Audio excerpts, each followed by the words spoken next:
Dahil ang mga bagay na ito ay nararapat lagi ninyong bitbit sa karoonan ninyo, kung saan naroroon ang itinatanggang pagtitipon ng Diyos.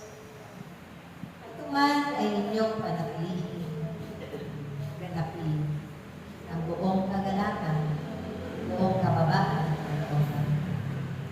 At nawa sa mga panahon ito, lagi kayong may malinis na puso.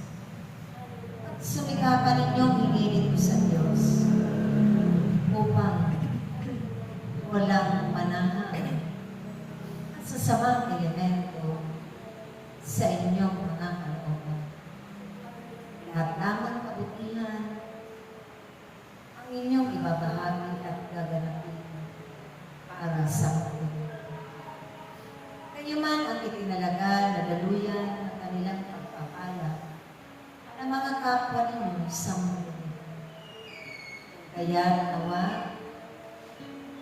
kapag sumikapan ng bawat isang ganapin ng buong pag-ibig kung kadalakan, mga uling ipinagkatiwala ng Diyos sa inyong lahat. Walang halong pag-aalinlangan, pangamba at takot. Pagkos patuloy ninyong sinusunod ito ang may mababang kalooban. Ganon din ang kanyang mga aral. Inyo itong pag-aralan na sanayin ang inyong mga sarili na laging makapagbahagi ng mabubuting bagay sa kapwa-tao, higit sa Diyos, at tumawag at pumili sa inyong lahat. Ganon din sa inyong mga paglilingkod, buhay na nakitira ninyo. Dahil kayong lahat ay nasa dapat-hap na, kaya't ialay ninyo ng buong pag-ibig, buong kagalakan, ito sa Diyos, at ganapin ng buong kasiyahan mga bagay na mabubuti. Dahil sa pamamagitan ng pagtatanim ninyo ng kabutihan, yan ay inyong nakakatanim kabutihan.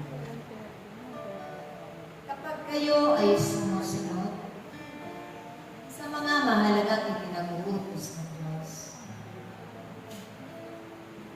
humingi muna kayo ng kapatawaran, kalinisan ng inyong mga puso, upang magkamit ng kabuluhan ang lahat ng inyong mga paggawa. Dahil ang lahat ito ay iniaalay ninyo ng buong pag-ibig sa Diyos na makapangyarihan sa inyo. Wala na sana kayong iisipin mga negatibong bagay. Wala na sana kayong pag-aalinlangan ng tao. Pagkos, lahat namang mga positibong bagay ang isa-puso't isa-isip ng bawat isa upang ang katagumpayan ay laging sa inyo magpakailanman. Ang aking pagbilin, aking mga anak, ay inyo laging alalahan.